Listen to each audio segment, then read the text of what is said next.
ഇതൊരു കാർത്തിക വ്ളോഗാണ് കേട്ടോ. കാർത്തിക എന്ന് പറഞ്ഞാൽ ഞങ്ങളുടെ ഇവിടെ ഭഗവതിയുടെ പിറന്നാൾ. അപ്പോൾ അതുമായിട്ട് ബന്ധപ്പെട്ട് അതിൻ്റെ 2 ദിവസം മുന്നേ അമ്മയുടെയും ടീമിന് തിരുവാതിരക്കളിയൊക്കെ ഉണ്ടായിരുന്നു. അപ്പോൾ അവർ അതിന് വേണ്ടിയിട്ടുള്ള പ്രാക്ടീസിനൊക്കെ പോയപ്പോൾ ഞാനും മോനും കൂടെ പോയി. അപ്പോൾ എടുത്ത കുറച്ച് ക്ലിപ്പുകളാണിത്. അത് കഴിഞ്ഞ് അമ്മ സ്റ്റേജിൽ കയറുന്ന ദിവസം ഇന്നാണ് ശരിക്കും. അപ്പോൾ അമ്മ ഓൾറെഡി ഡ്രസ്സൊക്കെ മാറി അമ്മയുടെ സെറ്റിൻ്റെ കൂടെ പോയിട്ടുണ്ടായിരുന്നു. ഞാനും അച്ഛനും മോനും കൂടി റെഡിയായി വൈകുന്നേരം ഒരു 6 മണി 6:30 കൂടി അമ്പലത്തേക്ക് പോവാൻ റെഡിയായി സെറ്റായി നിൽക്കുകയാണ് കേട്ടോ. പെൻസിൽ കിട്ടിപ്പോയി. നമ്മളെങ്ങടെ പോണേ? കാറ് വാങ്ങിക്കാൻ എങ്ങടാ പോണേ? അമ്മൂമ്മയുടെ തിരുവാതിരക്കളി കാണാനാ? പിന്നെ അമ്പലത്തേക്കാ പോണേ? മധുരയുടെ അമ്പലത്തേക്ക്. മധുരയുടെ അമ്പലത്തിലാ അമ്മൂമ്മ ഡാൻസ് കളിക്കണേ. അങ്ങനെ നമ്മൾ അമ്പലത്തിലെത്തിയപ്പോൾ ഇവരുടെ പ്രോഗ്രാം ഏറ്റവും അവസാനത്തെ പ്രോഗ്രാമാണ്. അപ്പോൾ അതിന് മുന്നേ കുറച്ച് ഒരു കുട്ടികളുടെ തിരുവാതിര, പിന്നെ അല്ലാണ്ടും വലിയ ആൾക്കാരുടെ തിരുവാതിരകൾ അങ്ങനെ ഓരോന്നൊക്കെ ഉണ്ടായിരുന്നു. അപ്പോൾ അതൊക്കെ കണ്ടു കഴിഞ്ഞ് കുറച്ച് കഴിഞ്ഞപ്പോൾ മോനാകെ വഷളായി തുടങ്ങി. അപ്പോൾ പിന്നെ ഞാൻ അവനെയും കൊണ്ട് അമ്മയുടെ സെറ്റിൻ്റെ അടുത്തേക്ക് പോയി. ഞാൻ ഈ അമ്മയും നല്ല ഡ്രസ്സൊക്കെ ഇട്ട് നിൽക്കുമ്പോൾ കൊണ്ടുപോകണ്ടെന്നാണ് വിചാരിച്ചത്. പിന്നെ ഇനി കരയുണ്ടല്ലോ എന്ന് വിചാരിച്ച് ഞാൻ കൊണ്ടുപോയതാണ്. അപ്പോൾ അവിടെ ചെന്നപ്പോൾ ശീവേലിയും കാര്യങ്ങളൊക്കെ ഉണ്ടായിരുന്നു. അപ്പോൾ അതൊക്കെ കണ്ട് കുറച്ച് നേരം നിന്നു. അപ്പോൾ അമ്മ ആദ്യമായിട്ടെന്ന് വെച്ചാൽ എൻ്റെ ഓർമ്മയിൽ അമ്മ ഇങ്ങനെ സ്റ്റേജിലൊന്നും കയറി കളിച്ചിട്ടില്ല. അപ്പോൾ ആദ്യമായിട്ടാണ് ആളൊരു സ്റ്റേജിൽ കയറി തിരുവാതിര അങ്ങനെ എന്തെങ്കിലുമൊക്കെ കളിക്കണത്. അപ്പോൾ അതിൻ്റെ ഒരു എക്സൈറ്റ്മെൻറ്റിലാണ് ഞാനും അമ്മയും അച്ഛനും ഞങ്ങളെല്ലാം മണ്ഡപത്തിൽ കൈകൊട്ടിക്കളി അവതരിപ്പിക്കുന്നത് ത്രയംബകം ഗ്രൂപ്പ് ഊരകം.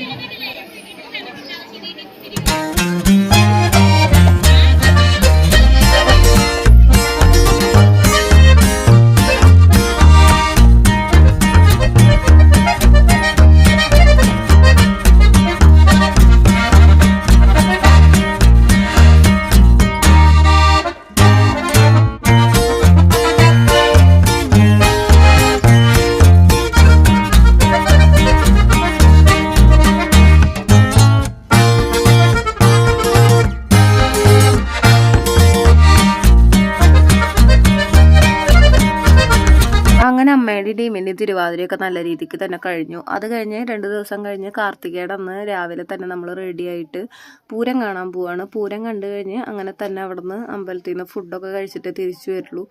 അപ്പോൾ രാവിലെ തന്നെ സെറ്റായി നമ്മൾ പോകാൻ നിൽക്കുക കേട്ടോ.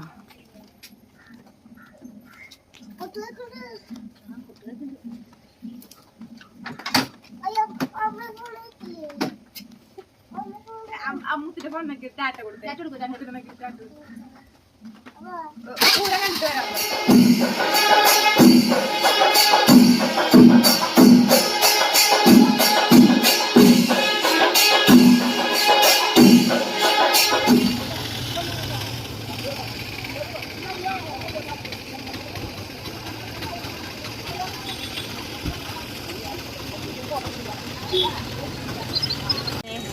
വണ്ടി വാങ്ങിച്ചു തന്നു പറഞ്ഞ അമ്മ.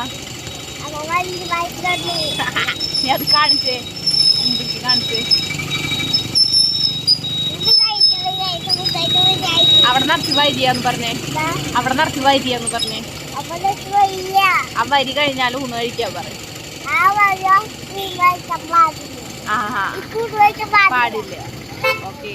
രാവിലെ കുറച്ച് മഴയൊക്കെ കണ്ടപ്പോൾ ഞാൻ വിചാരിച്ചു മറ്റേ അച്ചുവിൻ്റെ അമ്മയിൽ പറയില്ലേ ഹർത്താലായ കാരണം ആൾക്കാരും വരില്ല എന്ന്, അതുപോലെ മഴയായ കാരണം ആരും വരില്ല എന്ന് വിചാരിച്ചിട്ടാണ് ഞാൻ പോയത്. പക്ഷേ അതൊക്കെ വെറുതെ ആയിരുന്നു. നല്ല തിരക്കുണ്ടായിരുന്നു. അത്യാവശ്യം കുറച്ച് നേരം വരി നിന്നിട്ട് തന്നെ ഊണ് കഴിക്കാനൊക്കെ പറ്റിയത്. അപ്പോൾ വരിയൊക്കെ നിന്ന് എന്തായാലും ഊണൊക്കെ കഴിച്ച് തിരിച്ച് പോരാൻ നേരത്ത് ഓൾറെഡി ഒരു JCB വാങ്ങിച്ച് കൊടുത്തിട്ടുണ്ടായിരുന്നു. അതും പോരാണ്ട് ഈ ഒരു പൂവിൻ്റെ ബലൂൺ വേണമെന്ന് പറഞ്ഞാൽ അതും വാങ്ങിച്ചു കൊടുത്തു. അങ്ങനെ അവൻ്റെ രീതിക്കുള്ള കാർത്തിക എന്ന് പറഞ്ഞാൽ ഇതാണല്ലോ, അല്ലാണ്ട് ഫുഡടിയും ആനയൊന്നുമല്ല, കുറച്ച് കളിപ്പാട്ടം, അതാണ് ചിന്ത. അങ്ങനെ അതൊക്കെ കഴിഞ്ഞ് നമ്മൾ തിരിച്ച് വന്ന് വൈകുന്നേരം നമ്മൾ എന്താ പറയുക കാർത്തിക ദീപമൊക്കെ കൊളുത്തി വെച്ച് നമ്മുടെ കാർത്തിക 2024 നല്ല രീതിക്ക് കഴിഞ്ഞു.